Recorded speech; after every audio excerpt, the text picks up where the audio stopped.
Levi here. Welcome back to the channel. Today we're going to be addressing internal external rotation at the shin below the knee. And I'm going to take a seat to explain and demonstrate this all to you. Who is this video for? Well, if you do an assessment of yourself, you sit straight with your knees forward.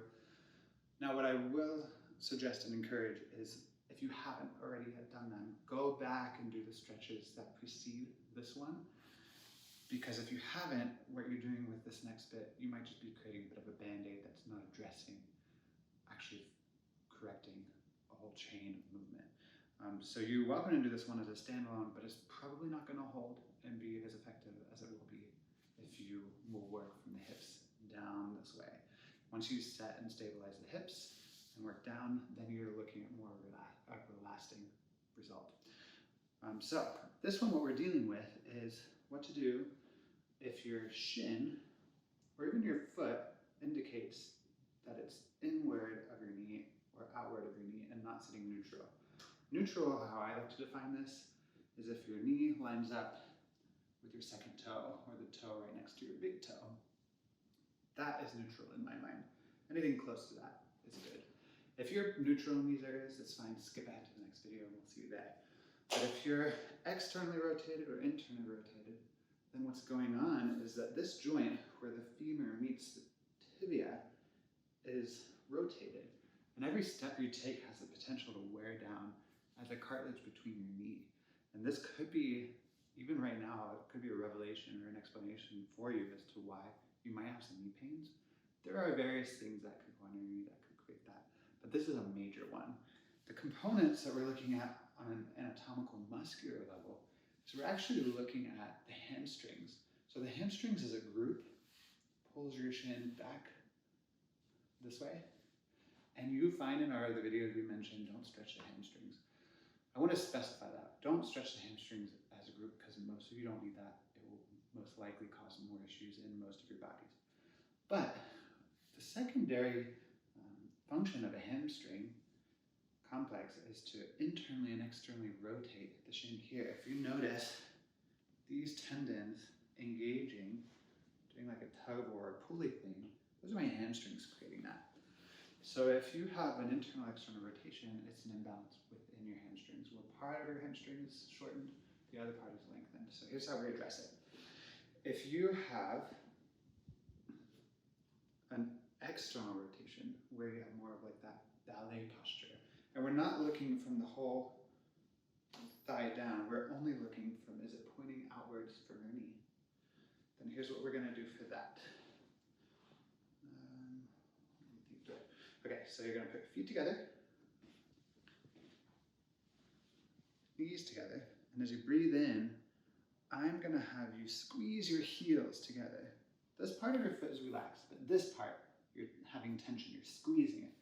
So breathe in and squeeze, and as you breathe out, set your heels as far apart as they will go with your big toes touching, and then collapse your knees together.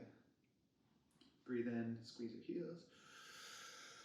Breathe out, set your heels apart. And if you notice, what I'm doing is I'm just reversing what the pattern shows. Breathe in, squeeze your heels. Breathe out, set apart. And then you can do a reevaluation and see if it's any more in line. And if it is, this is a move that's going to greatly benefit you. Now, if you have the opposite thing where you're more pigeon-toed, then we do change a major component. And what we're looking for in the evaluation is my knee, if I'm looking straight forward, is my second toe coming in towards my body from that. If so, then you need this. So what we're going to do here, same position, feet together, knees together. But this time when we breathe in, we're putting our attention here.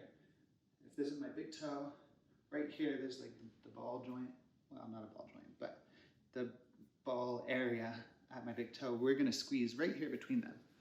So it's like I'm trying to force a pigeon-toe position. So breathe in, squeeze your big toe. This is relaxed here. Breathe out, feet apart, collapse knees together. Breathe in, squeeze. Breathe out, feet apart, heels together, knees together. Do that again. Breathe out, feet apart, heels together, knees together. And then test it out. You can reevaluate, walk around, see how that feels in your body. If you do have one foot pointing in, one foot pointing out, then what I encourage you to do is, let's say this foot is pointing in. What I encourage you to do is feet together.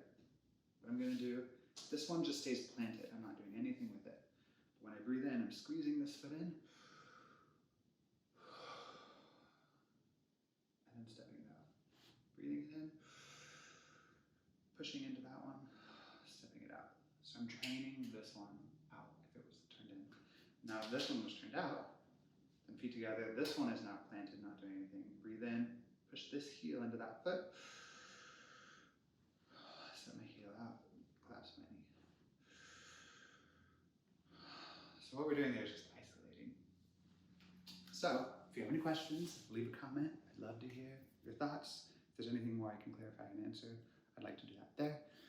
Otherwise, enjoy this alignment, and I will see you in the next video.